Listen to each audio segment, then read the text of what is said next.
بسم الله الرحمن الرحيم. الحمد لله رب العالمين، والصلاة والسلام على سيد الأنبياء والمرسلين وعلى آله وصحبه ومن تبعهم بإحسان إلى يوم الدين، أما بعد.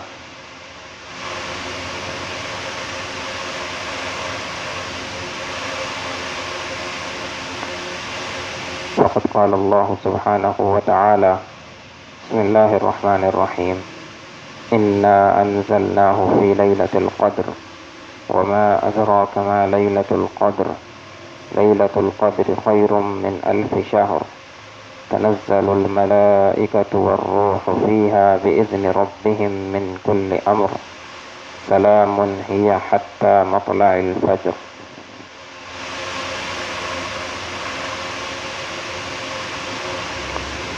سورۃ القدر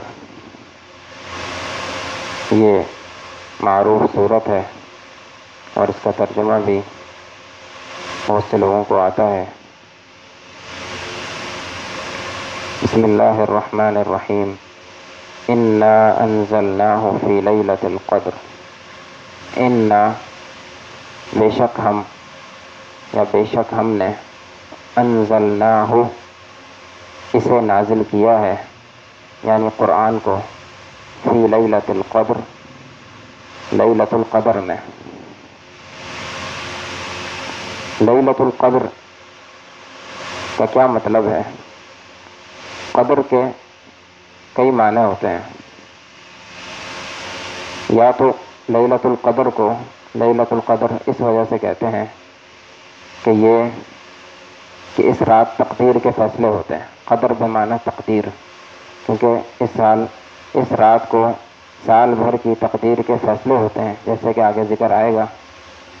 اس لحاظ سے اس کو لیلۃ القدر کہا جاتا ہے. جیسے کہ سورۃ الدخان میں فرمایا: انا انزلناہ فی لیلۃ مبارکۃ انا کنا منذرین فیہا یفرق کل امر حکیم، کہ اس رات کو ہر محکم کام کے فیصلے کیے جاتے ہیں. ایک اور معنی یہ ہے کہ لیلۃ القدر کو اس لیے لیلۃ القدر کہتے ہیں کہ اس رات کی بڑی قدر اور عظمت ہے.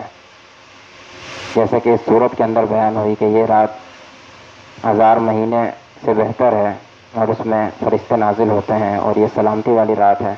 اس لحاظ سے اس کو لیلۃ القدر کہتے ہیں. قدر کا ایک معنی ہوتا ہے تنگی کا بھی معنی ہوتا ہے لیلۃ القدر. جیسے کہ اللہ یبسط الرزق لمن یشاء ویقدر، کہ اللہ تعالیٰ جس کا رزق چاہتا ہے فراخ کر دیتا ہے اور جس کا بھی رزق چاہتا ہے تنگ کر دیتا ہے. یقدر، یہ اسی سے قدر نکلا ہے. یعنی اس رات اتنی زیادہ تعداد میں فرشتے نازل ہوتے ہیں کہ زمین تنگ ہو جاتی ہے. فرشتوں کا اتنا زیادہ نزول ہوتا ہے کہ ان کے نزول سے زمین تنگ ہو جاتی ہے، یعنی زمین کم پڑ جاتی ہے، زمین چھوٹی پڑ جاتی ہے. یہ تمام معنی ہی درست ہیں. وما ادراک ما لیلۃ القدر. اچھا، پچھلی آیت میں انزلناہ، ہم نے اسے نازل کیا، یہ نہیں کہا انزلنا القرآن، ہم نے قرآن کو نازل کیا. صرف ضمیر کا استعمال کیا اور پیچھے قرآن کا کوئی ذکر بھی نہیں ہے. صرف ضمیر لا کر قرآن کی عظمت کو ظاہر کرنے کے لیے صرف ضمیر کا استعمال کیا، کیونکہ قرآن اتنی مشہور چیز ہے، اتنی مشہور اور معروف چیز ہے اور ہر شخص کے ذہن میں ہے، تو اس لیے قرآن کا لفظ لانے کی ضرورت ہی محسوس نہیں ہوئی، بلکہ صرف ضمیر کے ساتھ اس قرآن کی طرف اشارہ کر دیا، کیونکہ ہر شخص کے ذہن میں یہ قرآن موجود ہے اور یہ قرآن کی عظمت پر دلالت کرتی ہے یہ چیز. وما ادراک ما لیلۃ القدر. اور آپ کو کس چیز نے باور کرا دیا یا آپ کو کس چیز نے بتلایا ما لیلۃ القدر، کہ لیلۃ القدر کیا ہے. یعنی مخلوق اس کی عظمت کو پہچان ہی نہیں سکتے، مخلوق اس کی عظمت کو نہیں جانتے، مگر صرف اللہ تعالیٰ ہی جانتا ہے اور اللہ تعالیٰ ہی نے آپ کو باور کرائی ہے اس کی عظمت. لیلۃ القدر خیر من 1000 شہر. لیلۃ القدر، قدر والی رات، خیر بہتر ہے، من 1000 شہر، 1000 مہینے سے. 1000 مہینے کے دو مطلب ہو سکتے ہیں. 1000 مہینے کا ایک مطلب یہ کہ 1000 مہینے یعنی 83 سال اور 4 ماہ، یعنی اس کے ظاہر لفظ پر ہم اس کو محمول کریں. دوسرا معنی یہ ہے کہ 1000 مہینے یہ عرب کی کہاوت پر محمول کر لیں کہ عرب لوگ 1000 کو کثیر تعداد پر بولتے تھے کہ یہ تو اس صورت میں یہ 1000 مہینے یعنی 83 سال سے بھی زیادہ افضل رات ہوگی. تنزل الملائکۃ والروح فیہا بإذن ربہم من کل امر. تنزل نازل ہوتے ہیں، یہ اصل میں تتنزل تھا، اس میں ایک تا حذف کر دی گئی ہے.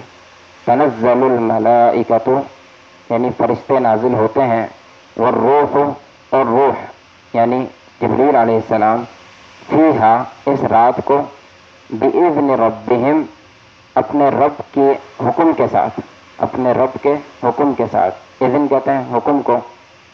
بإذن ربہم اپنے رب کے حکم کے ساتھ، من کل امر ہر چیز کے متعلق، من کل امر ہر چیز کے متعلق اور ہر چیز کے حوالے سے، یعنی اللہ تعالیٰ کا حکم ہر چیز کے متعلق وہ لے کر فرشتے اور روح قدس وہ نازل ہوتے ہیں. یعنی ہر سال کی جو تقدیر ہوتی ہے وہ ان فرشتوں کو تھما دی جاتی ہے، وہ فرشتے ان تمام معاملات کو لے کر اس دنیا پر اترتے ہیں. سلام ہی حتی مطلع الفجر. سلام ہی، یہ اصل میں ہی سلام اس طرح تھا، ہی سلام، لیکن یہاں تقدیم اور تاخیر ہے. سلام ہی، اس تقدیم و تاخیر کا فائدہ یہ ہوا کہ اس معنی کے اندر حصر پیدا ہو گیا کہ یہ رات سراسر سلامتی ہے، یہ رات سراسر سلامتی ہے، سلامتی والی ہے. حتی مطلع الفجر، فجر کے طلوع ہونے تک. مطلع یہ مصدر میمی ہے یعنی طلوع ہونا، یہ ظرف نہیں ہے. اگر مطلع ہوتا ہے لام کی کسرہ کے ساتھ ہوتا مطلع تو یہ ظرف ہوتا یعنی طلوع ہونے کی جگہ، لیکن یہاں پر لام کے زبر کے ساتھ ہے. مطلع الفجر یعنی طلوع ہونا، طلوع ہونا. سلام ہی حتی مطلع الفجر، یہ رات سراسر سلامتی والی ہے فجر کے طلوع ہونے تک. احادیث میں اس رات کی بڑی فضیلت بیان ہوئی ہے. ایک حدیث میں آپ کے سامنے پیش کروں گا.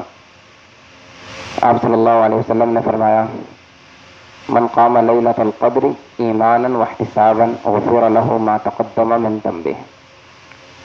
جو شخص لیلۃ القدر کا قیام کرتا ہے ایمانا واحتسابا، ایمان رکھتے ہوئے اور اللہ تعالیٰ سے اجر کی امید رکھتے ہوئے، غفر له ما تقدم من ذنبه، تو اس کے پچھلے تمام گناہ معاف کر دیے جاتے ہیں. لیلۃ القدر کو یہ فضیلت کیوں حاصل ہوئی؟ سب سے پہلے تو یہ سمجھنا چاہیے کہ ہمارا یہ ایمان ہے کہ قرآن اللہ تعالیٰ کا کلام ہے، قرآن اللہ تعالیٰ کا کلام ہے اور اللہ تعالیٰ کی صفت ہے. تو اللہ تعالیٰ کی ذات سب سے زیادہ بابرکت ذات ہے اور اس کا کلام سب سے زیادہ بابرکت کلام ہے. تو اس کلام کے حوالے سے جو چیز بھی متعلق ہوئی، جو چیز بھی اس کلام کے ساتھ جڑ گئی، وہ تمام چیزیں بابرکت ہو گئیں. یعنی جو فرشتہ اس کلام کو لے کر نازل ہوا وہ سب سے بابرکت فرشتہ، جس ہستی پر یہ کلام نازل ہوا سب سے بابرکت ہستی اللہ کے نبی صلی اللہ علیہ وسلم، جس مہینے میں یہ قرآن نازل ہوا یہ کلام وہ مہینہ سب سے بابرکت مہینہ. اس کے بعد جس رات میں یہ قرآن نازل ہوا وہ رات سب سے زیادہ بابرکت رات ہے. اور قرآن کا لیلۃ القدر میں نازل ہونے کا کیا مطلب ہے؟ ہم نے یہ چیز سنی ہے کہ قرآن 23 سال میں نازل ہوا، تو یہاں پر یہ ہے کہ لیلۃ القدر میں نازل ہوا. اس کا کیا مطلب ہے؟ اس کے دو مطلب علماء نے بیان کیے ہیں اور سلف سے منقول ہیں. ایک قول حضرت عبداللہ بن عباس رضی اللہ عنہ کا ہے، وہ کہتے ہیں کہ یہاں مراد جو ہے وہ لوح محفوظ سے آسمان دنیا پر قرآن کا نزول ہے. لوح محفوظ سے آسمان دنیا پر یعنی بیت العزہ تک قرآن کا نزول ہے. یعنی ایک باری وہ نازل ہوا بیت العزہ تک وہ لیلۃ القدر میں ہوا، اور پھر اس کے بعد تھوڑا تھوڑا کر کے 23 سال میں قرآن مجید آپ صلی اللہ علیہ وسلم پر نازل ہوا۔ ایک یہ مطلب ہے۔ دوسرا یہ مطلب ہے کہ قرآن کی پہلی وحی اقرأ بسم ربک الذی خلق یہ لیلۃ القدر کو نازل ہوئی، یعنی قرآن کے نزول کی ابتدا وہ لیلۃ القدر میں ہے۔ اور سلام ہی حتی مطلع الفجر، اس سے یہ بات بھی واضح ہوتی ہے کہ یہ رات سراسر اور پوری کی پوری رات سلامتی والی ہے، اور پوری کی پوری رات عظمت والی ہے، نہ کہ رات کا کچھ حصہ، رات کا کچھ حصہ نہیں بلکہ پوری رات آخر تک طلوع فجر تک۔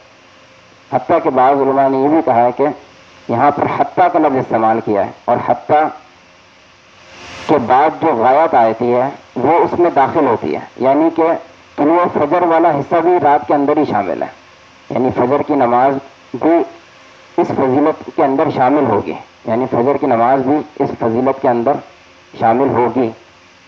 اور جو شخص اس رات کا کچھ حصہ بھی قیام کرتا ہے تو اس نے اس رات کی فضیلت کو یا اس رات کے حصے کو اپنا حصہ اس میں سے پا لیا، اپنا حصہ اس میں سے پا لیا، کیونکہ لیلہ کا اطلاق رات کے کچھ حصے پر بھی ہوتا ہے، اور یہ رات سراسر سلامتی والی ہے اور پوری کی پوری رات اس میں شامل ہے۔ اللہ تعالیٰ سے دعا ہے کہ اللہ تعالیٰ ہمیں عمل کی توفیق عطا فرمائے۔ اقول قولی ھذا واستغفر اللہ لی ولکم۔